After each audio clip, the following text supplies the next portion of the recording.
आधी रात का समय होता है, घर के सभी लोग सो रहे होते हैं।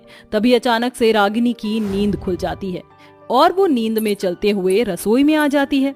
रागिनी नींद में होने के बाद भी फ्रिज से बिरयानी निकालती है और उसे गैस पर रखकर गर्म करने लगती है।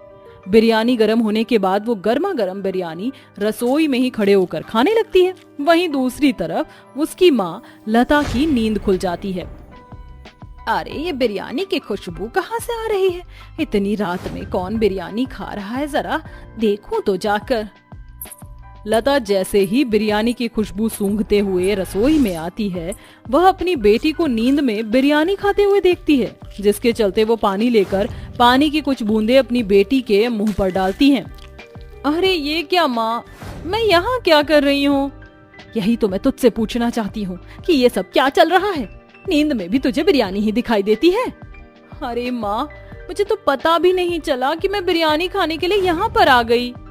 रागिनी को बिरयानी इतनी पसंद थी कि उसे हर रोज बिरयानी चाहिए होती थी, कभी घर में तो कभी घर के बाहर। एक दिन उसकी सहेली उससे पूछती है, तुझे तो हर रोज बिरयानी खानी होती है, अभी भी तू बिरयानी ही खा रही है, तेरा बिरयानी खाकर मन नहीं भरता? नहीं बहन, आई लव बिरयानी, और बिरयानी के लिए तो मैं कुछ भी करने को तैयार हूँ। तेरी इस बात से मुझे एक बात याद आ गई। कॉलेज में बड़ा ही हैंडसम लड़का आया है, सभी लड़कियां उसके पीछे पागल हैं। मैं तुझे एक डेयर देती हूँ, अगर तूने उस लड़के को पटा लिया तो मैं तुझे अपने पैसों से 2 प्लेट बिरयानी की खिलाऊंगी, और वो भी सबसे फेमस दुकान से। ये सुनते ही रागिनी के मन में लालच आ जाता है और वह कॉलेज के सबसे हैंडसम लड़के को पटा लेती है। लेकिन देखते ही देखते रागिनी को उससे प्यार हो जाता है। देखो, मैं झूठ नहीं बोलना चाहती, लेकिन तुम्हें पटाने के लिए मैंने एक शर्त जीती है। लेकिन अब मुझे तुमसे बहुत प्यार भी हो गया है। मैं चाहती हूँ कि हम दोनों ऐसे ही एक रिश्ते में रहें। अगर ऐसी बात है तो कोई दिक्कत नहीं है, कॉलेज में ये शर्त वगैरह तो होती रहती है, और फिर तुम शर्त जीत गई, मुबारक हो तुम्हें। तरुण गुस्सा होने की जगह रागिनी को बहुत सॉफ्टली प्यार से समझाता है। उसके बाद रागिनी और वो दोनों एक दूसरे के बहुत ज्यादा क्लोज आ जाते हैं।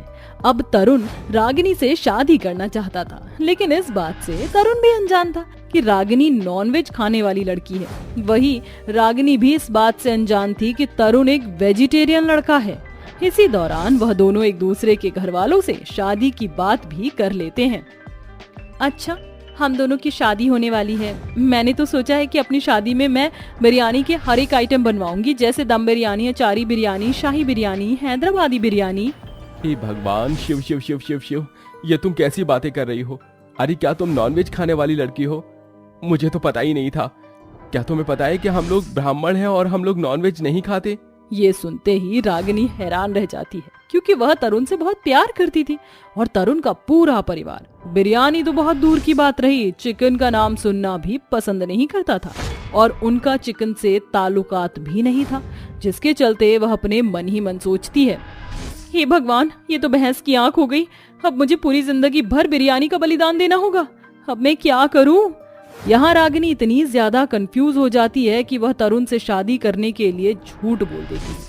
वह अपनी शादी में बिरयानी भी नहीं बनवाती, लेकिन शादी के बाद उससे बिल्कुल भी रहा नहीं जाता, और वो एक दिन परेशान होकर रात के समय खुद से बातें करते हुए कहती है, मेरी शादी को पूरे 4 दिन हो गए और 4 दिन से मैंने एक बार भी बिरयानी नहीं खाई। अब तो मुझसे जरा भी नहीं रहा जा रहा। मुझे अपने लिए बिरयानी ऑर्डर करनी ही होगी, वरना मेरे प्राण ही निकल जाएंगे। रागिनी को बिरयानी इतनी पसंद थी कि वह रात के समय बिरयानी ऑर्डर करके चुपचाप सबसे छुपकर बिरयानी खा रही होती है और बिरयानी के डब्बे को डस्टबिन में छुपाकर फेंक देती है। अगले दिन उसकी सास सावित्री पूरे घर में गंगा जल छिड़ककर उसका शुद्धिकरण कर रही होती है। क्या हुआ माँ जी, आप सुबह सुबह गंगा जल छिड़ककर पूरे घर का शुद्धिकरण काहे कर रही हो? अरे बाबा, मैं तुम्हें क्या बताऊं, कल रात से ही पूरे घर में मीट मांस की महक उड़ी हुई है। लगता है कोई आस पड़ोस में किसी ने बनाया होगा। सावित्री ऐसा कहकर वहां से चली जाती है, जिसके बाद रागिनी सोच में पड़ जाती है, लेकिन तभी उसे बिरयानी खाने का मन होता है और वह जरा भी सब्र नहीं कर पाती। डिलीवरी बॉय मेरी बिरयानी लेकर आता ही होगा। हे भगवान, बस माँ जी को आप उनके कमरे में ही रखना। रागिनी दरवाजे पर खड़ी होकर बिरयानी वाले का इंतजार कर रही होती है, लेकिन तभी वहां सावित्री आती है और उसे कुछ काम बता देती है। अरे बहू, तू यहाँ पर है, मैंने ऊपर कपड़े सुखाए हैं, जाओ तुम उन सारे कपड़ों को उतार कर लेकर आओ। अपनी सास को अपने सामने देख रागिनी बहुत ज्यादा डर जाती है और वह चुपचाप छत पर जाकर कपड़े उतारना शुरू कर देती है। लेकिन तभी वहाँ पर डिलीवरी बॉय आ जाता है। सावित्री उससे बिरयानी लेने ही वाली होती है, लेकिन तभी वहाँ पर तरुण आ जाता है और डिलीवरी बॉय से बिरयानी ले लेता है।